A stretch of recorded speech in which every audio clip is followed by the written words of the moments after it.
والعاقبة للتقوى واليقين. والصلاة والسلام على أشرف الأنبياء والمرسلين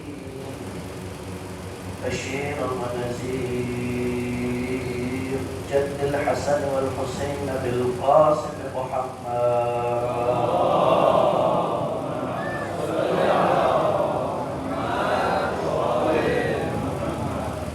وعلى أهل بيته الطيبين الطاهرين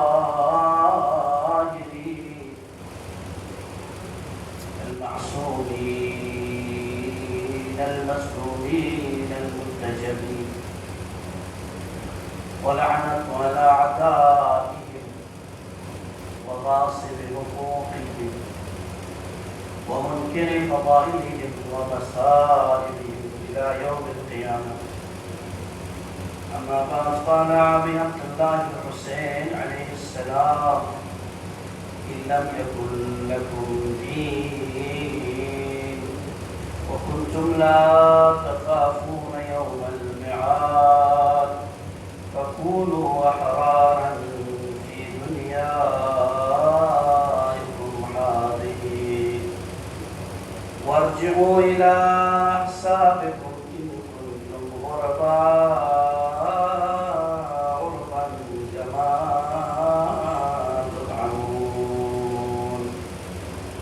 صدق مولانا أبا عبد الله الحسين عليه السلام. صلوات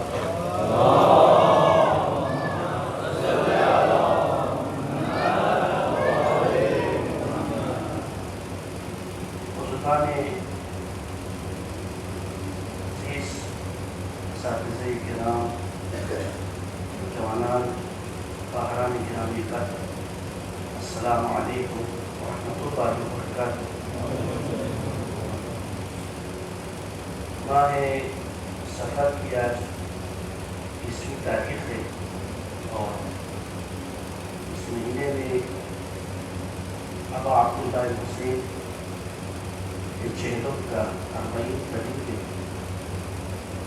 اور پوری دنیا میں شان و شوکت کے ساتھ 40 کی مجلس برپا ہو رہی ہے اور جہاں کہیں بھی عاشقان ابا عبداللہ موجود ہیں ان پر لازم ہے کہ وہ اس فرش عزا کو پوری شان و شوکت کے ساتھ بچھائیں اور عزائے سے جو شہداء کا اہتمام کریں. اس سے قبل کہ میں چند عرائض آپ کی خدمت میں پیش کروں میں گزارش کر رہا ہوں کہ آپ کی خدمت میں تھوڑا سا آگے تشریف لائیں. منظم مجلس اور زیادہ بہتر صلوات کے ساتھ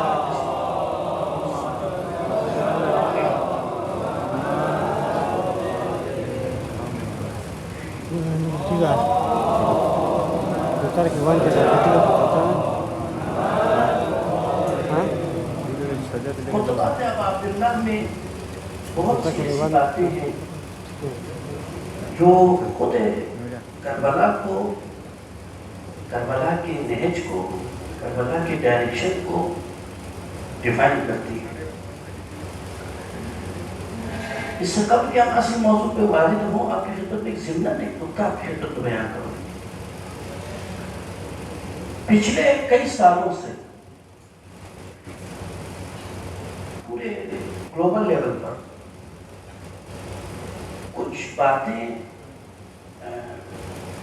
میڈیا کے ذریعے اور کتابوں کے ذریعے، اخبارات کے ذریعے، آرٹیکلز کے ذریعے، ریسرچ آرٹیکلز کے ذریعے سامنے آ رہی ہیں جس میں اب عبداللہ الحسین اور عاشورہ کے متعلق کچھ اہم باتوں کو چھیڑا جا رہا ہے. ان میں سے ایک اہم بات یہ ہے کہ کربلا کا، عاشورہ کا، محرم کا جو ایک اویکننگ کا اسپرٹ ہے، جو اویئرنیس کا، بیداری کا اور ایک مومنٹ والا اسپرٹ ہے، اس کو کم کرنے کی کوشش کی جا رہی ہے. مغربی میڈیا کے ذریعے سے، مغربی کچھ اسکالرز کے ذریعے سے اس بات کو بخوبی اچھالا جا رہا ہے اور خاص کر اخباریوں کا ایک گروہ ہے جو ہمارے ہندوستان میں اخباری اور ملنگی نام سے مشہور ہے، وہ بھی اس بات پر مصر ہیں، اس بات کو پروپیگیٹ کرتے ہیں کہ ابا عبداللہ حسین کی یہ عزاداری، یہ ماتم، یہ مجلس، یہ جلوس، اس میں کسی طرح کا کوئی انقلابی، کوئی بہت بڑا سوشل ریفارم والا پہلو، موومنٹ والا پہلو نہیں۔ اب سب جانتے ہیں کہ اس کی وجہ ہے کیوں یہ پورے نشر کیا جا رہا ہے۔ اب حالات آپ کی نگاہ میں ہیں، جس طرح سے پوری دنیا کے اندر آج امریکہ اور اسرائیل کی تمام استعماری طاقتوں کے سامنے یہ سوچ، فرقہ نہیں کہوں گا میں، یہ سوچ، حسینی سوچ ڈٹ کر کھڑی ہے۔ اس سوچ نے استعمار کو گھٹنے ٹیکنے پہ مجبور کیا ہے، اور اس وجہ سے آج استعمار یہ چاہتا ہے، اس کام پر مصر ہوا ہے، اس بات پر وہ زور دے رہا ہے کہ سب سے پہلے ان کی وہ سورس آف انرجی کو کمزور کیا جائے، اس کو لیک کیا جائے کہ جس کی وجہ سے یہ بار بار قتل ہوتے ہیں اور کھڑے ہو جاتے ہیں، شہید ہوتے ہیں اور فخر کرتے ہوئے کھڑے ہو جاتے ہیں، مرتے ہیں پھر بھی سرنڈر نہیں کرتے ہیں، قتل ہو جاتے ہیں، فنا ہو جاتے ہیں، پھر بھی کھڑے ہو جاتے ہیں۔ اور اس طاقت کا، اس انرجی کا سورس ہے، وہ واحد سورس ہمارے لیے عاشورہ اور امام حسین کی نہضت ہے۔ باقاعدہ کچھ لوگوں نے اس چیز کو پروپیگیٹ کیا، امریکہ سے، لندن سے، خود عرب میں بہت سارے لوگوں نے اس بات کو دھیرے دھیرے ایک نیریٹو کی شکل دینا شروع کیا ہے۔ اور پاکستان سے بھی پچھلے سال آپ کی خدمت میں عرض کروں، یاد ہو تو کچھ لوگوں نے یہاں تک کہا کہ ابا عبداللہ حسین نے کوئی امر بالمعروف نہیں کیا۔ حتیٰ ایک خطیب نے یہاں تک کہا تھا کہ اب یاد ہو تو کہ یہ مجلس میں حسینیت زندہ باد کے نعرے نہ لگا، کیونکہ اس میں سیاسی قوت آتی ہے۔ یہاں تک کہا کہ حسین نے کہیں بھی امر بالمعروف نہیں کیا ہے۔ بابا عزیز نے ابھی آپ ان کی زیارت پڑھی، زیارت عاشورہ پڑھتے ہیں۔ اب کیا پڑھتے ہیں زیارت عاشورہ؟ امام حسین کو خطاب کر کے اشہد انک قد وآتیت الزکاۃ،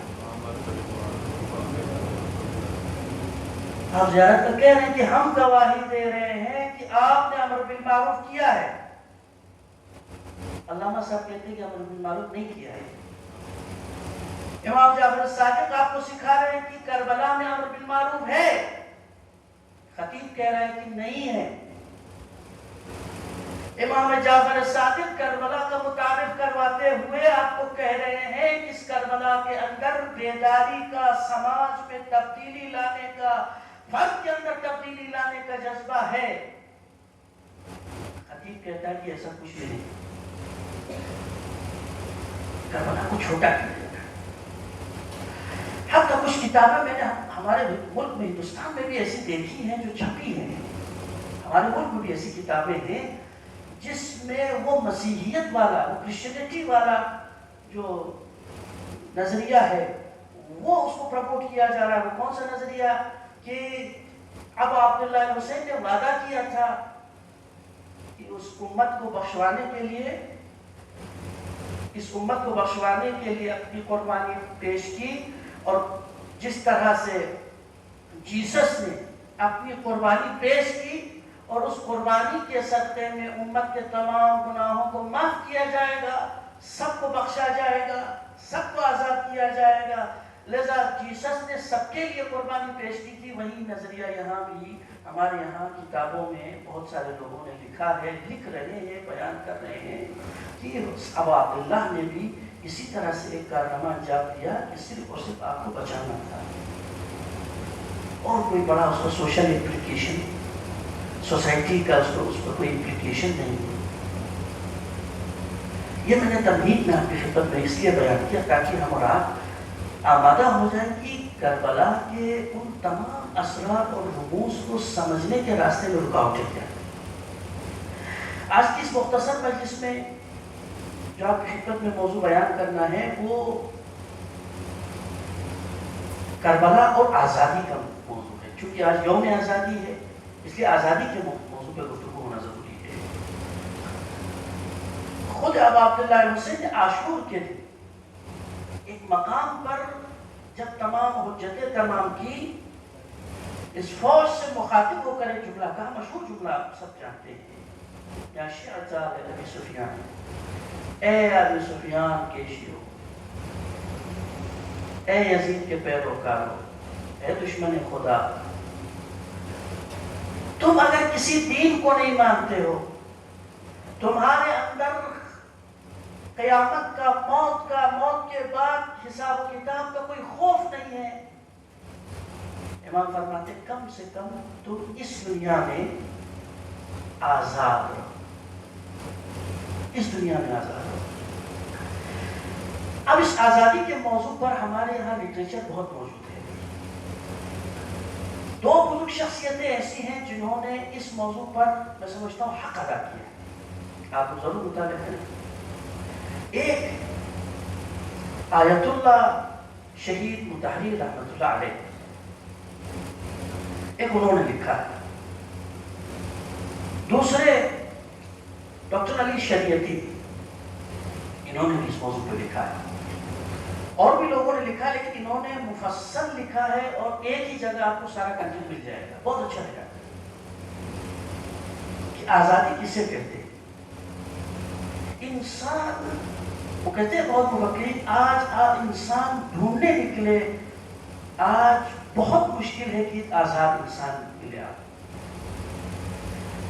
غلام بہت ہیں، آزاد انسان بہت کم ملتا ہے۔ کیوں ملتے ہیں؟ وہ بیان کرتے ہیں کہ آزادی کیا ہے۔ اس آزادی کو بیان کرتے ہوئے تمہید میں انہوں نے کچھ گفتگو بیان کی ہے۔ وہ کیا کہتے ہیں؟ فرماتے ہیں کہ ہر وجود کو تین چیزوں کی سب سے زیادہ ضرورت ہے۔ تمام لیونگ آرگینزمز کو تین چیزوں کی ضرورت ہے، اشد ضرورت ہے۔ حیات رکھنے والی تمام چیزوں کو تین چیزوں کی ضرورت ہے ڈیولپمنٹ کے لیے۔ پہلی کہا تربیت کی ضرورت ہے، نمبر 1۔ نمبر 2 امنیت کی ضرورت ہے۔ نمبر 3 آزادی کی ضرورت ہے۔ اب اسے سمجھتے ہیں آپ۔ نمبر 1 تربیت، کہا تربیت کسے کہتے ہیں؟ ہر جاندار چیز کو تربیت کی ضرورت ہے۔ تربیت یعنی ایسے عوامل کا سلسلہ جو اس جاندار کی رشد کے لیے ضروری ہوتے ہیں، یعنی ایسے فیکٹرز، ایسا کنڈیوسیو انوائرمنٹ جو کسی بھی آرگینزم کے ڈیولپمنٹ کے لیے ضروری ہوتا ہے، اس کو کہتے ہیں تربیت۔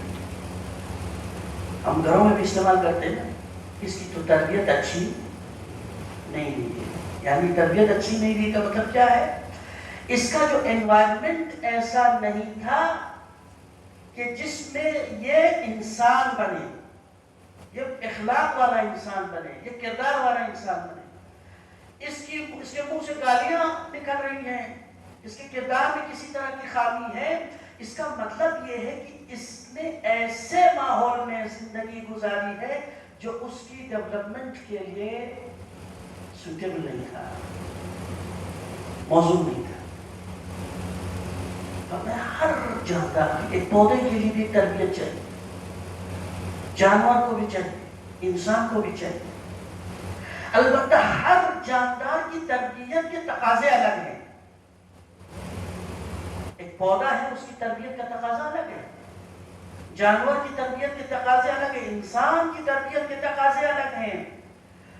ایک پودے کی تربیت کے لیے کیا چاہیے؟ ہوا چاہیے، پانی چاہیے، دھوپ چاہیے، مٹی چاہیے، اور کچھ چاہیے نہیں چاہیے، اور کچھ چاہیے۔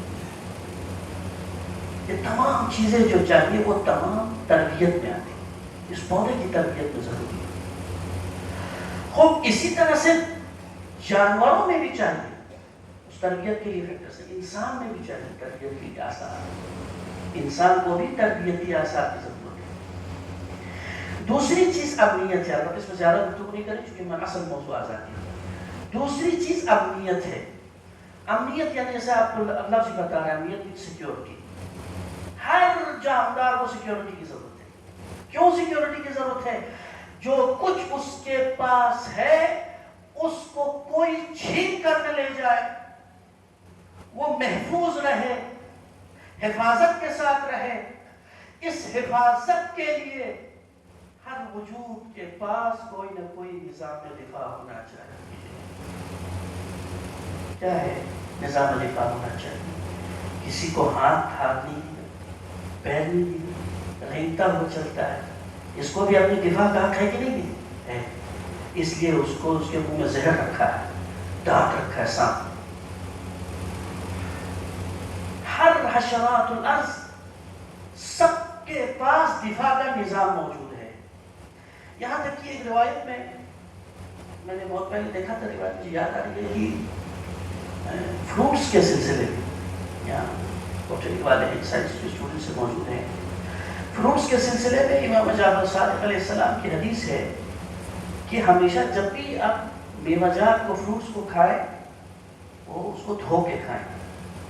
البتہ ہم لوگ بچپن میں ہمیشہ بغیر دھوئے کھاتے تھے، ایسے کھانا واجب سمجھتے تھے، چٹن کھانا ہو، سرسیں کھانا ہو، ویسے ہی کھاتے تھے۔ حدیث میں ہے کہ اس کو دھو کے کھائیں۔ اس کی علت بیان کی گئی ہے، کیوں دھو کے کھائیں؟ کہ اس لیے دھو کے کھائیں کہ ہر وجود کو خدا نے اس کے دفاع کا نظام عطا کیا ہے۔ اس پودے کے، اس جو فروٹ ہے، اس کے چونکہ اس کو خطرہ ہوتا ہے، اس کے جلد کے باہر اس طرح کے کچھ مواد ہوتا ہے یا ایسی بو ہوتی ہے، جان بوجھ کے وہ قدرت اس کے اندر پیدا کرتی ہے تاکہ کیڑے مکوڑے اور اس کو نقصان پہنچانے والی چیزیں اس کے آس پاس نہ آئیں۔ اس لیے کہا کہ اسے دھو کے کھائیں۔ ہر چیز کو خدا نے دفاع کا نظام دیا ہے، پودوں کو بھی دفاع کا نظام دیا ہے، گائے کو بھی دفاع کا نظام دیا ہے، بھینس کو بھی دفاع کا نظام دیا ہے۔ انسان کے اندر بھی دفاع کا ایک نظام موجود ہے۔ انسان کے اندر ہے کون سا دفاع کا نظام؟ انسان کے اندر دفاع کا نظام خدا نے اس طرح سے ترتیب دیا ہے کہ جب بھی انسان گناہ کرتا ہے، جب بھی انسان گناہ کی طرف مائل ہوتا ہے، جب بھی اٹریکٹ ہوتا ہے، نفس امارہ اس کو گناہ کی طرف کھینچتا ہے، اس کے اندر سے ایک چھوٹی سی آواز آتی ہے، اور جو نہ غلط ہے، محمود بابا نہ دل چلتا، اس پر آپ نظر میں ٹھیک چلو، یہ نہ کہیں تو اچھا، یہ نہ کرے تو اچھا ہے۔ آتا ہے کہ نہیں آواز؟ آتی ہے کہ نہیں؟ حدیث میں ہے کہ اگر کسی کے وجود میں یہ آواز آ رہی ہے تو اس کو شکر کرنا چاہیے کہ ابھی کم سے کم معاملہ سرحد پار نہیں کیا ہے، معاملہ بچا ہوتا ہے۔ کیوں؟ اس لیے کہ جس کے اندر نفس لوامہ زندہ، اس کو کہتے ہیں نفس لوامہ۔ نفس لوامہ وہ مقدس نفس ہے خدا کی طرف سے، دفاع کا وہ نظام ہے جس کی قسم خدا نے قرآن میں کھائی ہے، بنفس لوامہ، نفس لوامہ کی قسم کھائی ہے خدا نے۔ کون سا نفس ہے؟ یہ وہ نفس ہے جو انسان کو گناہوں اور برائیوں کی طرف جانے سے روکتا ہے۔ آپ کا کانشیسنس آپ کو ٹوکتا ہے، اور یہ ٹھیک نہیں ہے بھائی، یہ مت کرو، یہ مت کرو۔ ہر انسان کے اندر دفاع، امنیت۔ پہلی چیز تربیت کی ضرورت ہے، دوسری چیز امنیت کی ضرورت ہے، تیسری چیز جو انسان کو رشد اور ترقی کے لیے سب سے زیادہ ضروری ہے، فرمایا آزادی کی ضرورت ہے۔ آزادی کی سب سے زیادہ ضرورت ہے۔ اب یہ آزادی آج 21ویں صدی 19ویں صدی کے بعد یہ آزادی کا موضوع ایسا دنیا میں رائج ہوا ہے، ایسا رائج ہوا ہے کہ ہر مکتب فکر، ہر گوشہ و کنار میں اس موضوع پر کتابیں بھی لکھی جاتی ہیں، لوگ کہتے بھی ہیں، اب نعرے بھی لگاتے ہیں، آپ جانتے ہیں۔ اور اس کو ہمارے آئین میں بھی شامل کیا، آزادی کو آئین میں شامل اسی لیے کیا کیونکہ ایک سٹیزن کو ترقی کرنے کے لیے ضروری تھا اس آزادیوں کو فنڈامنٹل قرار دینا، جو اس کو بنیادی قرار دینا۔ شیخ مطالعہ فرماتے ہیں انسان کی رشد و ترقی کے لیے بہترین ضرورت ہے، لیکن البتہ اس میں جو بہت سارے تفریق ہے، بہت سارے ڈفرینسز ہیں، ابھی اس پہ گفتگو کرنے کا وقت نہیں ہے، بہت زیادہ وقت ہو جائے گا۔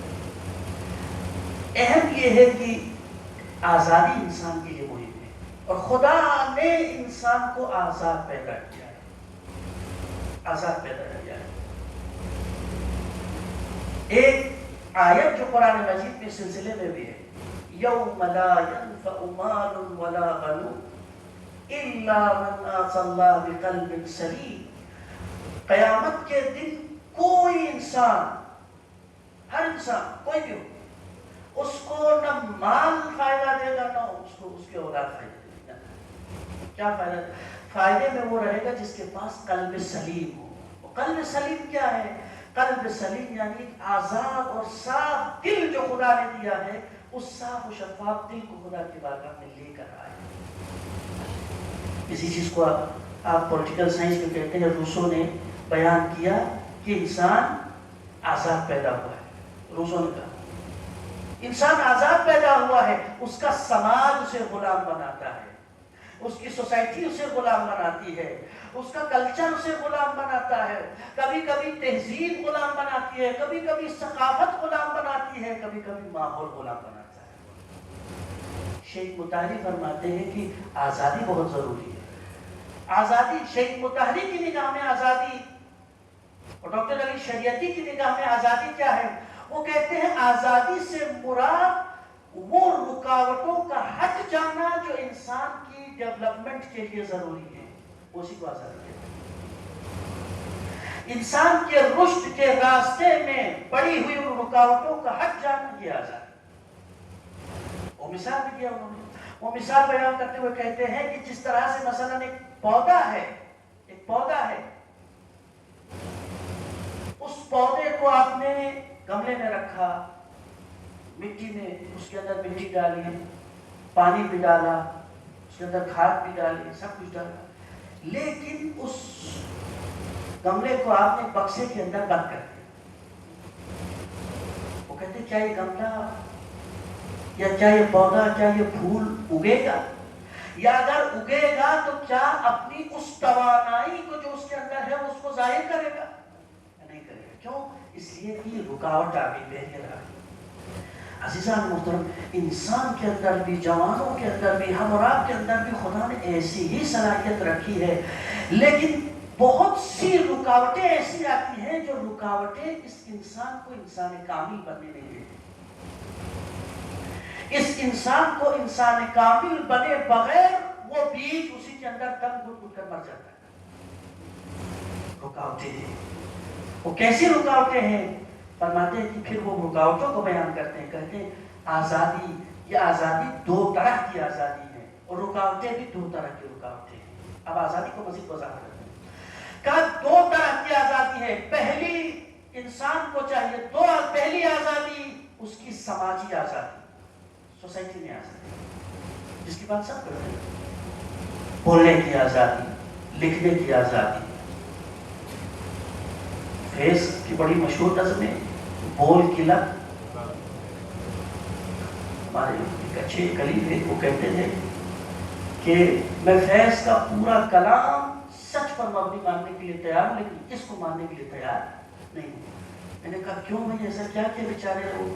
تو بڑی مشہور نظم ہے، وہ کہتے ہیں کہ آج یہ مصرع صحیح نہیں ہے۔ کہا کیوں صحیح نہیں ہے؟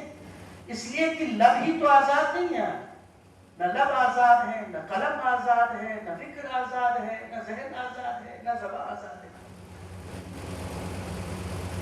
آج کی صدی کی سب سے بڑی پریشانی غلامی ہے۔ کیوں غلامی ہے؟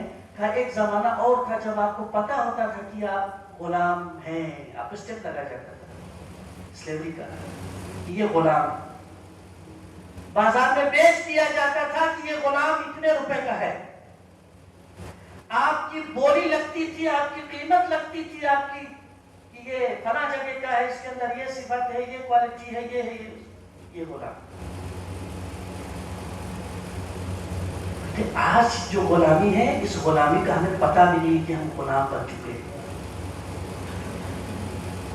شیخ مطہری کہتے ہیں کہ سب سے اہم ترین پہلی ضروری انسان کے رشد میں، انسان کے سماج، انسان کے ڈیولپمنٹ کے لیے اس سماج کو آزاد سماج ہونا ضروری ہے، اس سوسائٹی کو آزاد سوسائٹی ہونا ضروری ہے۔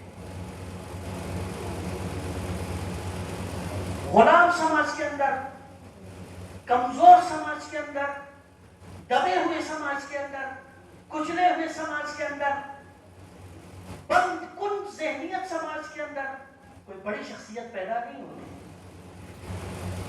بڑی شخصیتیں کہاں پیدا ہوتی ہیں؟ بڑی شخصیتیں بڑے سماج میں پیدا ہوتی ہیں، آزاد سماج میں پیدا ہوتی ہیں. بڑی شخصیتیں، اہم کارنامہ انجام دینے والی شخصیتیں اہم سماج میں پیدا ہوتی ہیں جو آزاد ہوتے ہیں. وہ سماج جو ابھی ایک دوسرے کی ٹانگ کھینچنے پہ لگا ہو، وہ سماج جو ابھی ایک دوسرے کی برائی سے جس کو فرصت نہ ہو، وہ سماج جو ابھی اسی پہ لگا ہو کہ آج میرے پڑوسی نے اس کے پاس گاڑی کیسے آ گئی، اس کے پاس یہ کہاں سے پیسے آ گئے، یہ کہاں سے کیا کر رہا ہے، یہ کپڑے کیوں پہنتا ہے. وہ جو صرف لوگوں کو ڈسکس کرتے رہتے ہیں، وہ جو صرف ایک دوسرے کی ٹانگ کھینچتے رہتے ہیں، اس سماج کے اندر، اس گھر کے اندر کوئی بڑی بلند شخصیت پیدا نہیں ہو سکتی، نہیں ہو سکتی. یہ بات ہے کیونکہ اس کی ساری دنیا یہی ہے، وہ غلام بن چکا ہے، اور غلاموں سے بڑے کارنامے نہیں انجامے جا سکتے، کمزور ہاتھوں سے بڑا بوجھ نہیں اٹھایا جا سکتا. کیونکہ سماج کی آزادی بہت ضروری ہے. یہ سماج کبھی آپ کے فن کو چھین لیتا ہے، یہ سماج کبھی آپ کے سکلز کو چھین لیتا ہے، یہ سماج کبھی آپ کی قلم کو چھین لیتا ہے، اور ایک مرحلہ آتا ہے یہ سماج کبھی کبھی آپ کو مکمل اپنا تابع بنا لیتا ہے. اسی لیے کہتے ہیں استعمار، استثمار. اس کا مطلب کیا ہے؟ یعنی وہ جو آپ کے پاس ہے وہ چھین لے، وہ چھین لے، آپ کے پاس جو ہے اس کو چھین لے. استعمار اسی کو کہتے ہیں. اولین چیز، سماج کو آزاد ہونا بہت ضروری ہے. سماج، غلامانہ سماج بڑی سوچ نہیں سوچ سکتا. پیغمبر کے بعد ایک بڑا مسئلہ یہی کھڑا ہوا، سماج کو سماجی غلامی کی طرف لے جائے، سماج کو غلامی کی دہلیز پہ دھکیل دیا گیا.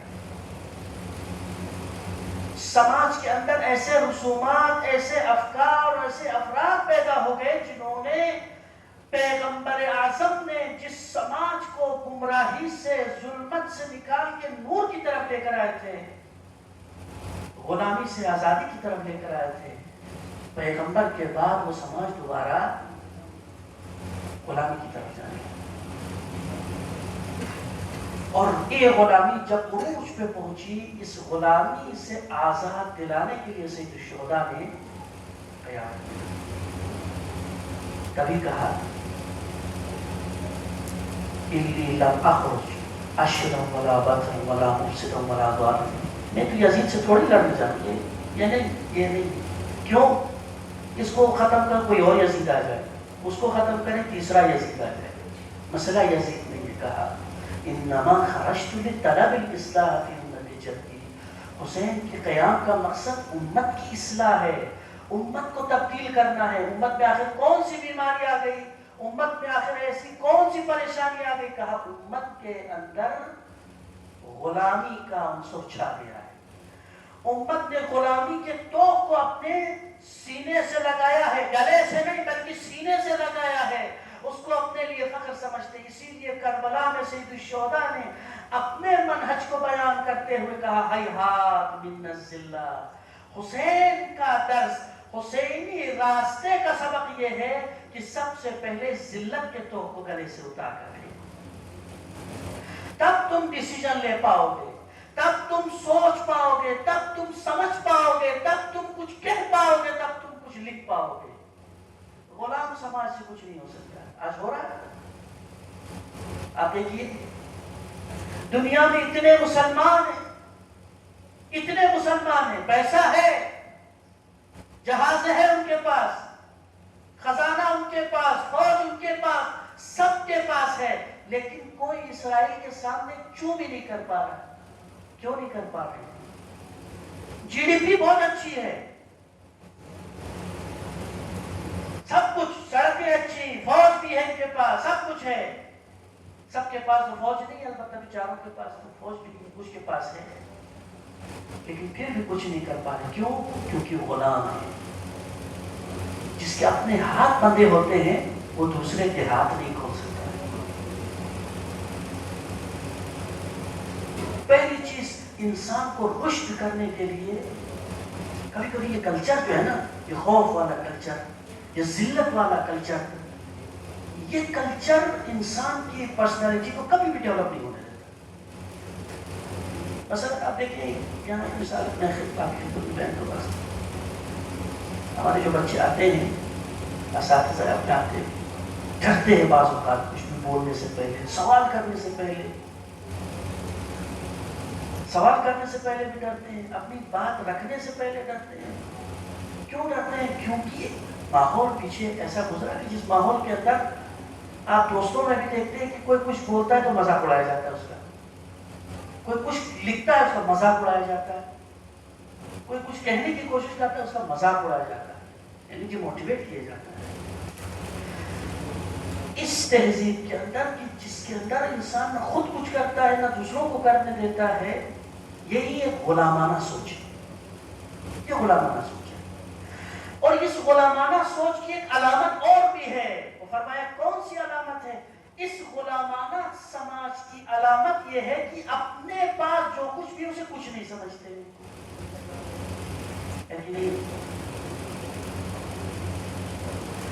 جب تک ہمارے یہاں کوئی بھی قول انگریزی میں نہ ہو اور انگریزی میں بھی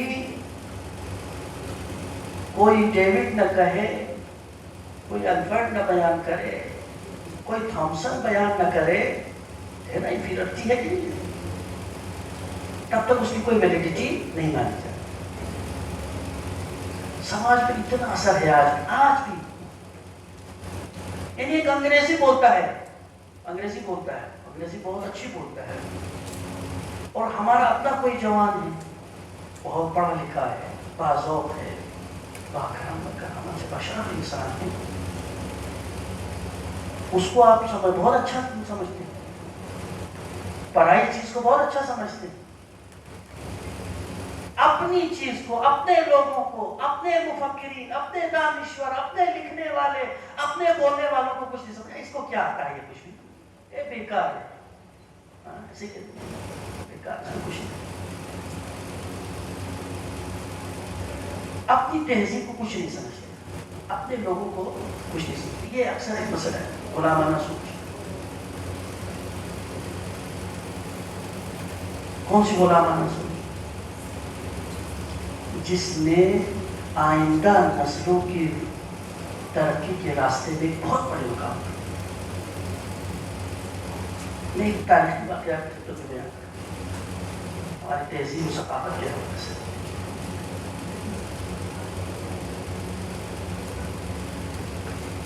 یہاں چونکہ بہت سارے افراد ہیں، اکثر جموں کشمیر اور لداخ سے تعلق رکھنے والے ہیں.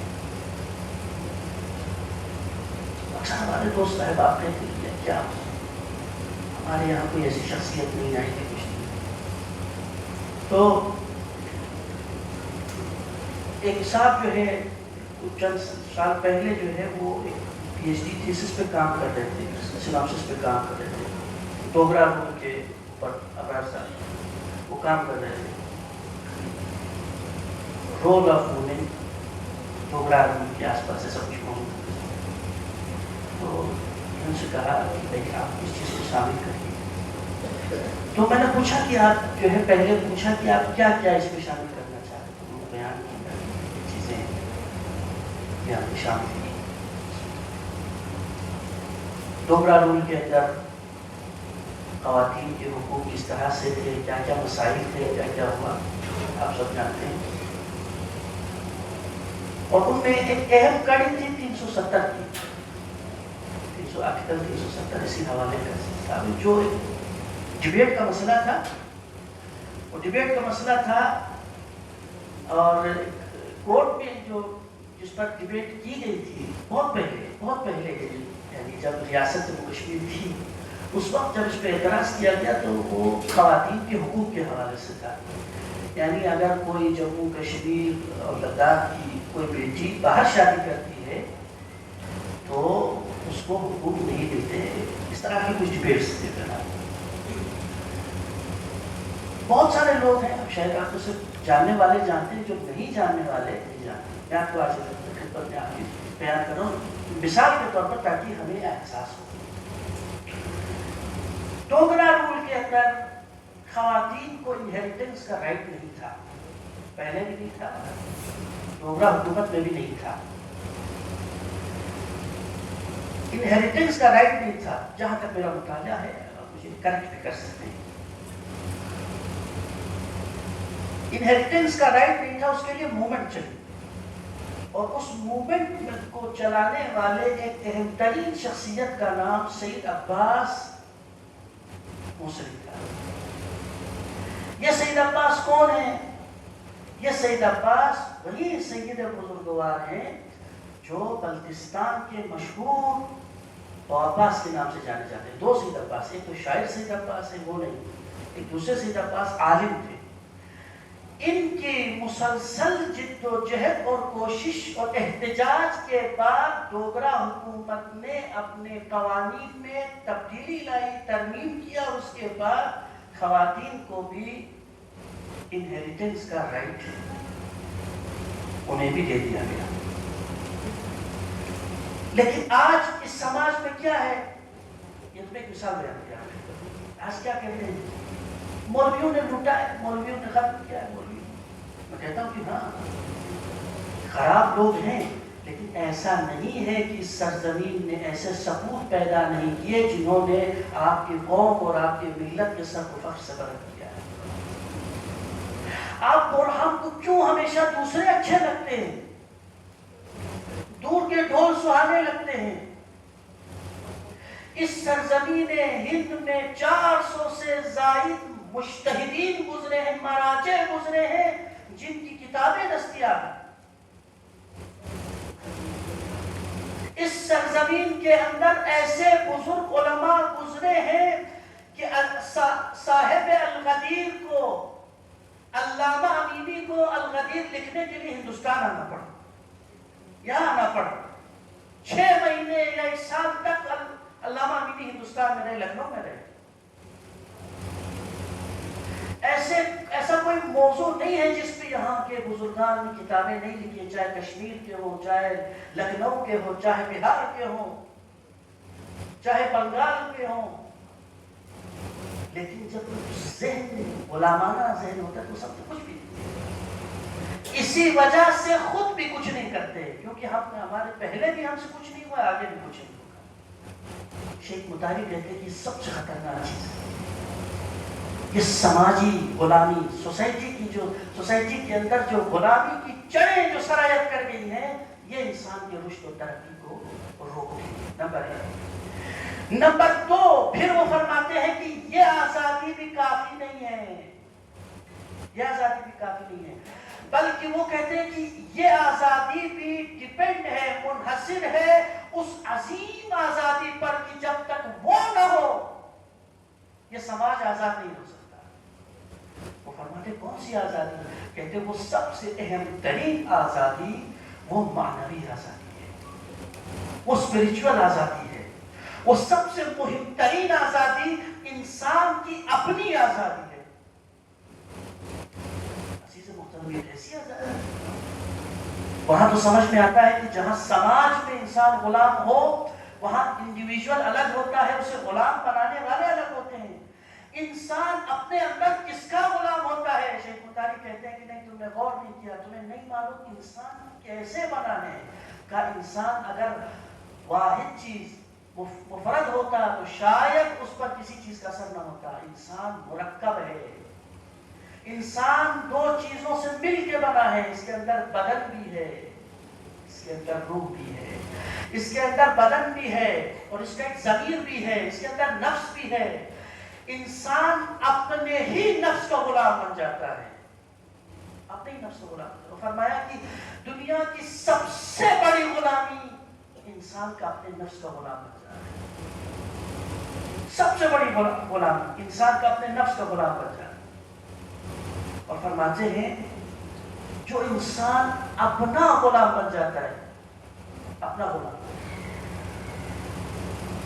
وہ غلام خود بھی غلام رہتا ہے، اپنے گھر کو بھی غلام بناتا ہے، خاندان کو بھی غلام بناتا ہے، سماج کو بھی غلام بناتا ہے۔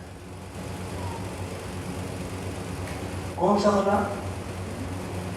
اپنے فرد، اپنے وجود میں غلامی کرنے والا۔ کیسے اس غلامی سے باہر نکلے؟ کیسے اس غلامی سے باہر نکلے؟ شیخ مطالب کہتے ہیں 3-4 چیزیں ہیں، وقت بہت ہو رہا ہے اس لیے سمجھ جاؤ، 3-4 چیزیں ہیں جس سے اس غلامی سے باہر آ سکتا ہے۔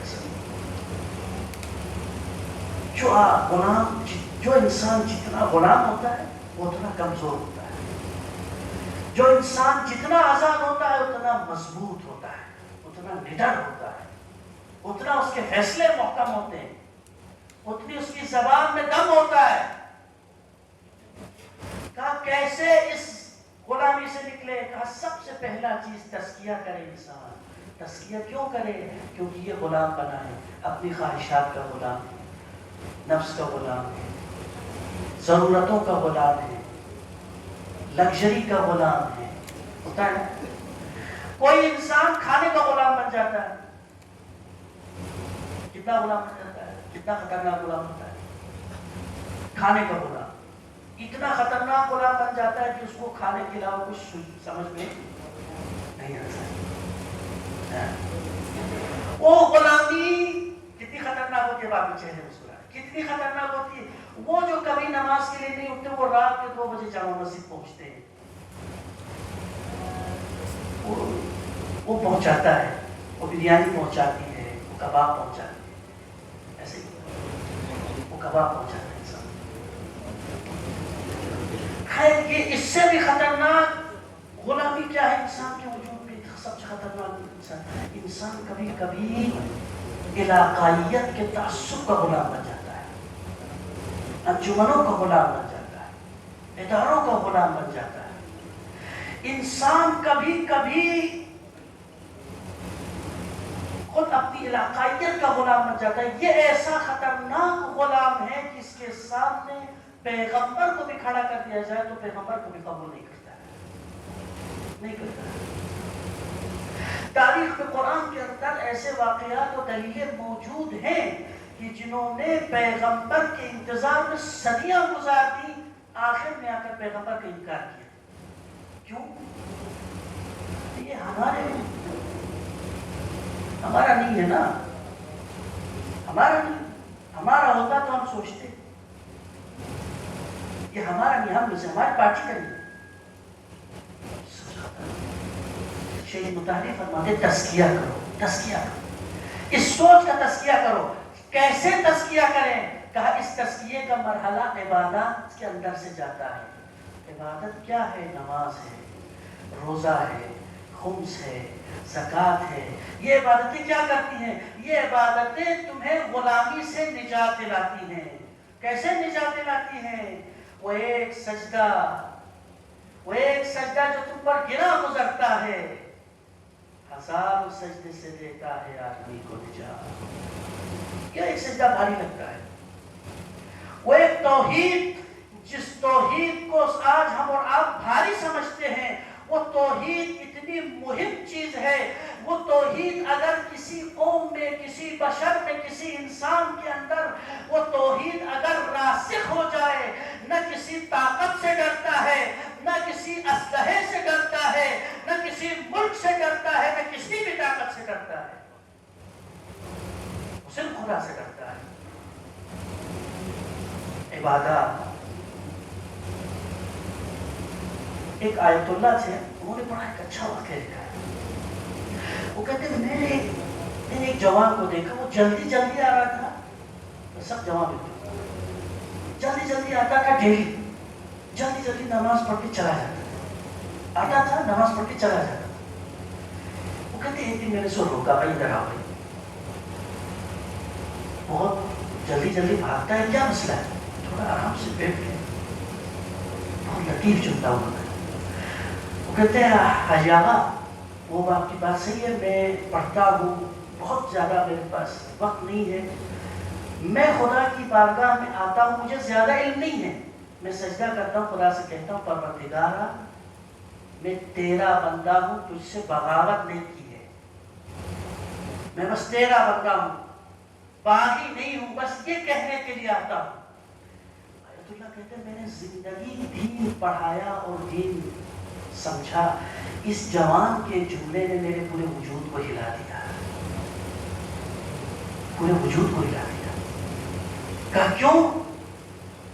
یہی تو نماز کا فلسفہ ہے، یہی تو عبادت کا فلسفہ ہے کہ تمہیں اس غلامی سے آزاد ہونا ہے، ان غلامی کی زنجیروں کو توڑنا ہے اور بار بار توڑنا ہے، اور خدا کے سامنے سر بسجدہ ہو کے کہنا ہے میں کسی کا غلام نہیں ہوں سوائے تیرے، میں کسی کا بندہ نہیں ہوں سوائے تیرے۔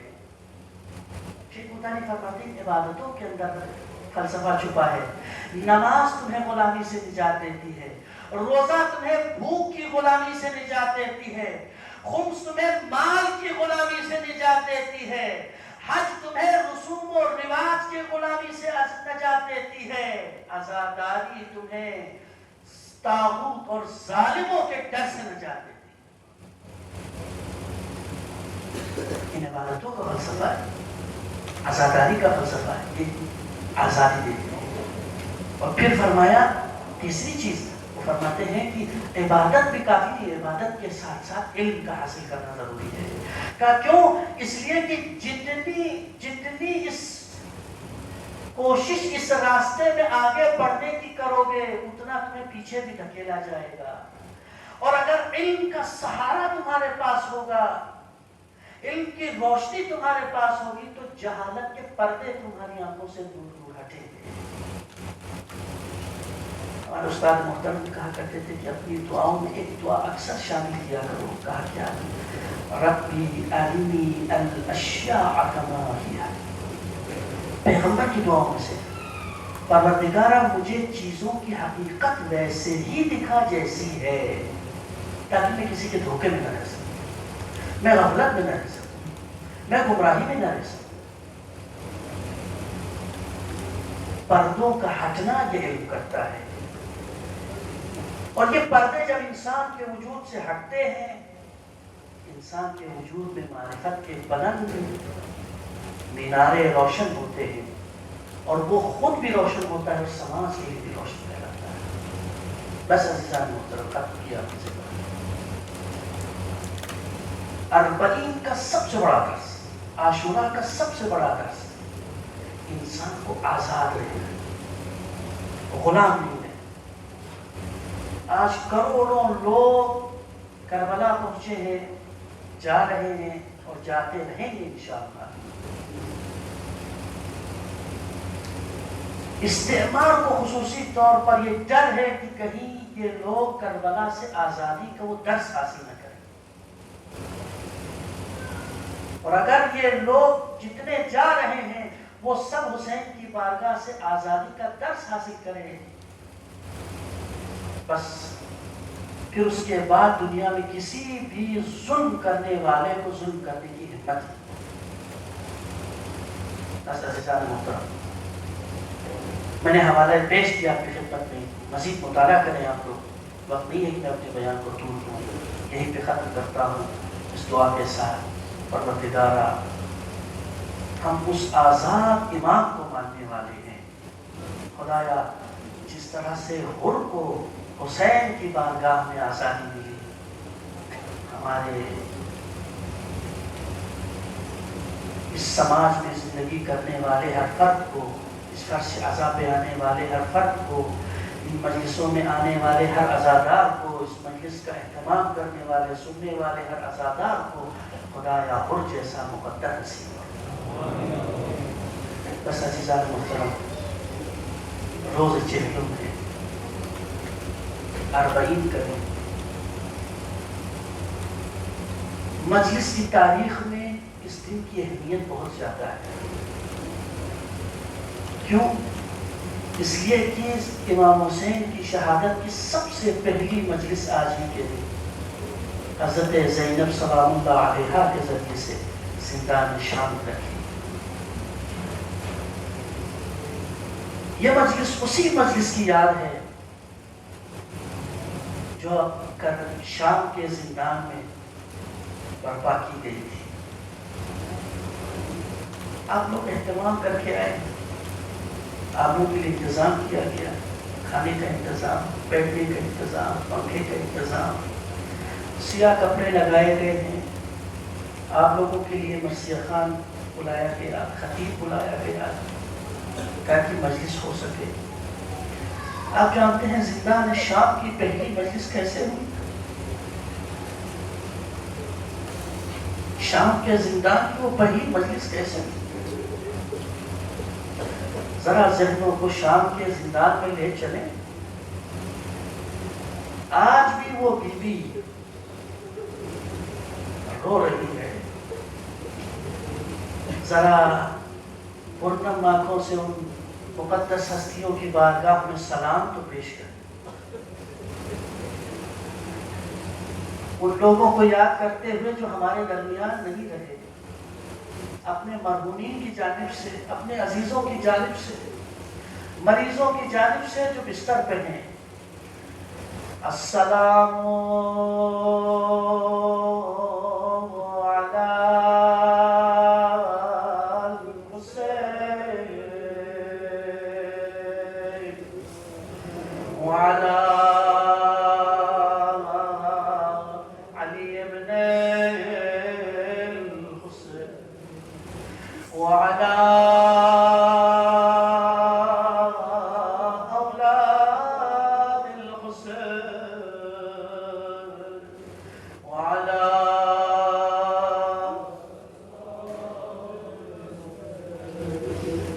غریبان کربلا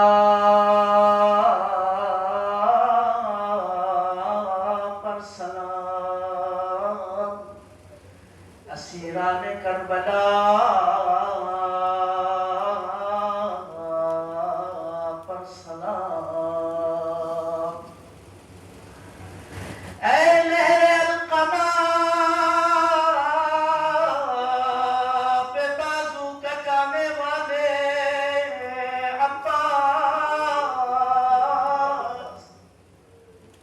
پر سلام، اے برچھی کھانے والے حسین کے کریل جوان، تم پر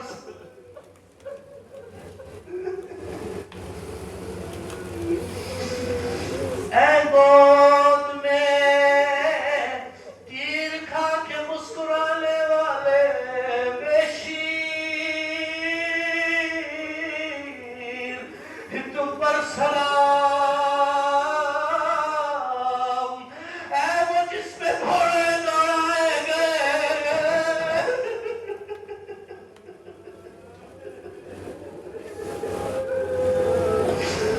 اس پر سلام۔ عزادار و اربعین کا دن ہے، لو اس مجلس کو یاد کرو جو شام کے زندان میں ہوئی، جانتے ہو کیسے مجلس ہوئی؟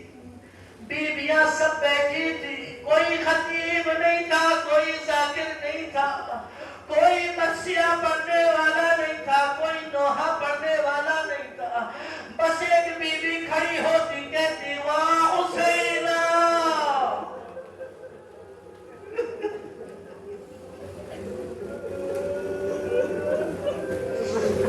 سب رونے لگتی، دوسری بیوی کھڑی ہوتی، وہ کہتی واہ عباسہ،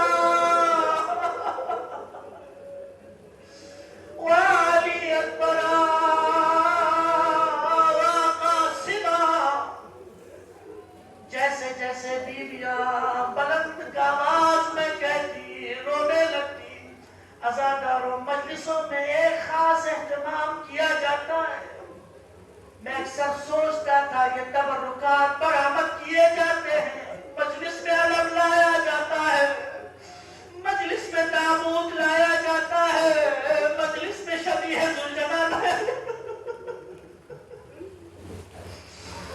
جانتے ہو اس کی تاریخ کیا ہے؟ زندان میں جب بیویاں رو رہی تھی، گٹھری لائی گئی، گٹھری کو جب کھولا گیا، گٹھری میں وہ سامان تھا جو شام غریب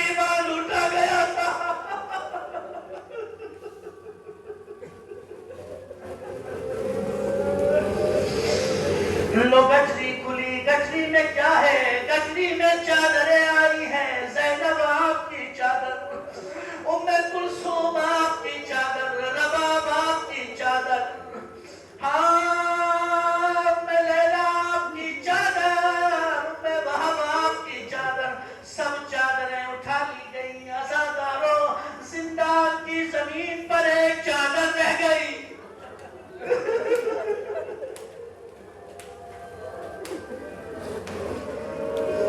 ایک چھوٹی چادر رہ گئی جس کو کوئی اٹھانے والا نہیں تھا۔ بی بی نے کہا کہ کس کی چادر ہے؟ ایک مرتبہ زینب آگے بڑھی، چادر کو اٹھایا، سینے سے لگایا اور قبر سکینہ کی طرف دیکھ کے کہا، سکینہ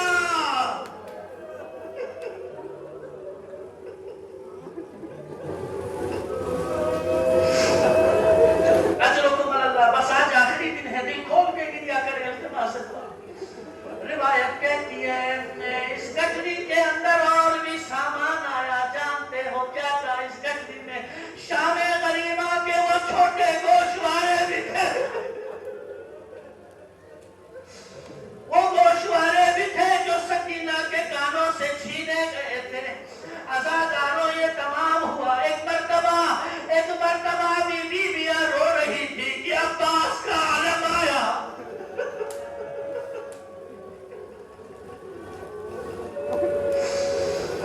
جیسے ہی عالم آیا، بیویوں نے گریہ کیا اور کہنے لگی، وہ عباسا،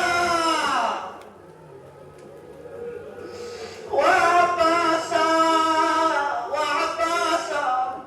عزاداروں، بیویوں نے ماتم کیا، بیویوں نے ماتم کیا۔ لو عزاداروں، بیویاں تیار ہوئی، سید سجاد نے قافلہ تیار کیا، لوگ شام سے چل رہی ہے، بیویاں سوار ہوئی، کالے کپڑوں میں قافلہ تیار ہوا۔ اب یہ قافلہ کہاں جائے گا؟ یہ قافلہ کربلا جائے گا۔ عزاداروں، جب یہ قافلہ تیار ہوا، ایک مرتبہ سید سجاد نے کہا، پھوپھی اماں قافلہ آگے کیوں نہیں بڑھتا؟ زینب کہتی ہے، سجاد رباب نہیں ملتی، نہ جانے بھابھی رباب کہاں چلی گئی، رباب پتہ نہیں کہاں چلی گئی۔ سجاد کہتے ہیں، پھوپھی اماں مجھے معلوم ہے، اماں کہاں گئی ہوں گی۔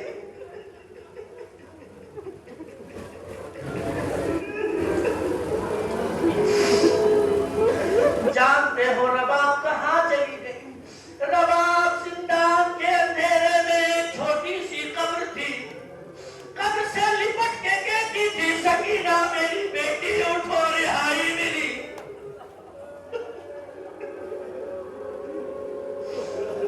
سکینہ رہائی ملی، چلو گھر چلے، اٹھو میری بیٹی گھر چلے۔ ایک مرتبہ سید سجاد آئے، سجاد نے کہا، اماں چلے، اماں چلے، میرے ساتھ چلے۔ رباب کہتی ہے، بیٹا میں کس کے لیے جاؤں؟ میرا علی اصغر کربلا میں مارا گیا، میری سکینہ شام میں دفن ہو گئی، میں حسین کو جا کر کیا کہوں گی؟ سکینہ کو کہاں چھوڑ آئی؟ اجرکم اللہ۔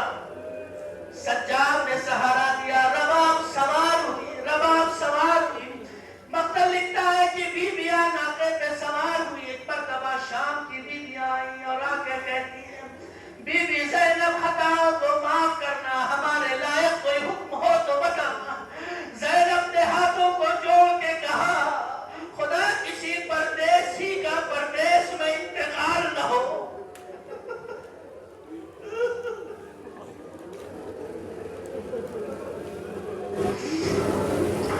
زینب کہتی ہیں، بیویوں، زینب پہ اگر کوئی کرم کرنا چاہتی ہو تو ایک کرم کرو، وہ یہ کہ میری سکینہ کی قبر پہ جانا، چراغ جلایا کرنا، میری سکینہ کی قبر پہ چراغ جلایا کرنا، قبر پہ ضرور جایا کرنا۔ لو عزاداروں، سکینہ کی قبر سے ودا ہوتی ہے، پشت ناقہ سے زینب پلٹ کے دیکھتی ہے اور بار بار کہتی ہے، الوداع سکینہ۔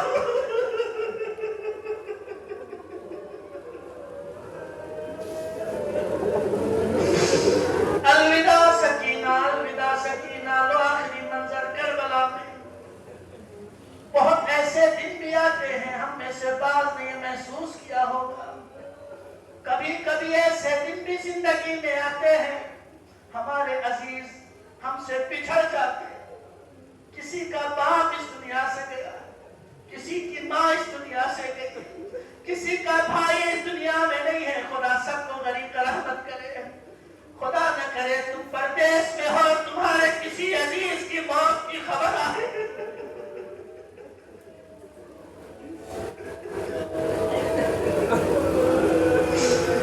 جب پردیس سے جاتے ہو, گھر کے قریب پہنچتے ہو, دل میں دھڑکنیں تیز ہونے لگتی ہے. اس کی باتیں یاد آتی ہے, ان چیزوں کو دیکھ کے وہ شخص یاد آتا ہے, گھر کو دیکھ